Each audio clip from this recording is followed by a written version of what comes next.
जय हिंद दोस्तों, welcome to education group. दोस्तों, आज की इस वीडियो में राजपूत काल के बारे में चर्चा करेंगे। राजपूत काल 800 से 1200 ईस्वी तक रहा है। पूर्व मध्यकाल 800 से 1200 ईस्वी तक। राजपूत काल को ही पूर्व मध्यकाल भी कहा जाता है। राजपूत वंश के उदय के बारे में चंद्रवरदाई की पुस्तक पृथ्वीराज रासो से जानकारी मिलती है। राजपूत वंश की जानकारी पृथ्वीराज रासो से मिलती है। इस पुस्तक के अनुसार माउंट आबू पर हुए एक अग्निकुंड से 4 वंशों का उदय हुआ, जो निम्नलिखित हैं: प्रतिहार वंश, परमार वंश, चालुक्य वंश, चौहान वंश।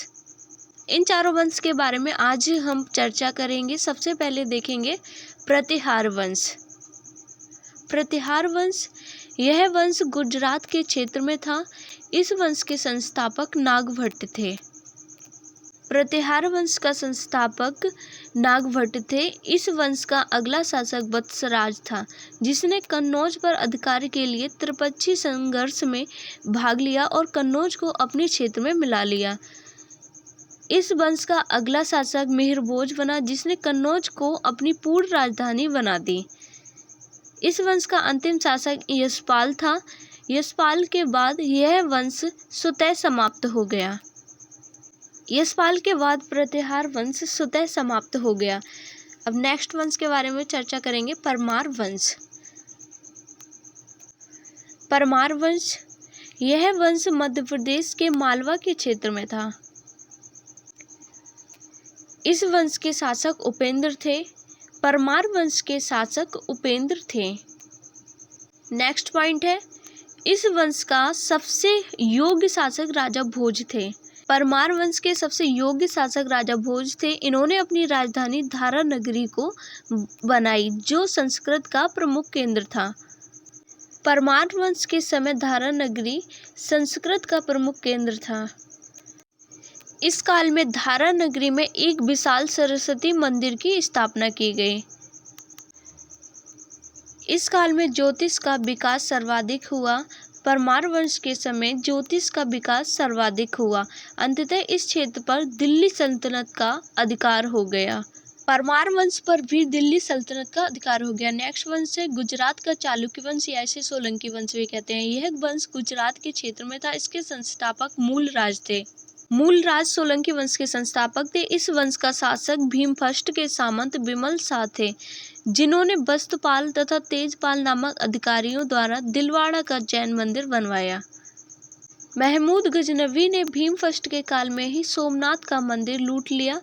इस वंश का सबसे प्रतापी शासक भीम सेकंड था, जिसने 1178 ईस्वी में मोहम्मद गौरी को हरा दिया।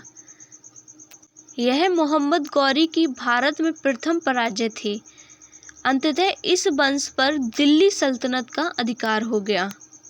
गुजरात के चालुक्य वंश या सोलंकी वंश पर दिल्ली सल्तनत का अधिकार हो गया। नेक्स्ट वंश है चौहान वंश। इस वंश के संस्थापक वसुदेव थे, या इसे सिंहराज भी कहते हैं। इस वंश के सबसे योग्य शासक अरुणोराज थे, जिनके दरबार में संस्कृत के विद्वान विग्रहराज चतुर्थ बिसलदेव रहते थे, जिन्होंने हरकेली नामक संस्कृत नाट्य लिखा है। विग्रहराज चतुर्थ बिसलदेव की पुस्तक का नाम है हरकेली। इस वंश के अगले शासक पृथ्वीराज तृतीय यानी कि पृथ्वीराज चौहान थे। इन्होंने जयचंद के साथ मिलकर तराइन के प्रथम युद्ध, जो कि 1191 में हुआ था, उस युद्ध में मोहम्मद गौरी को पराजित कर दिया। पृथ्वीराज चौहान ने जयचंद की बेटी संयोगिता का अपहरण कर लिया और उससे विवाह कर लिया, जिस कारण जयचंद और पृथ्वीराज चौहान विरोधी हो गए। जयचंद ने मोहम्मद गौरी से मिलकर तराइन के द्वितीय युद्ध 1192 में पृथ्वीराज चौहान की हत्या कर दी।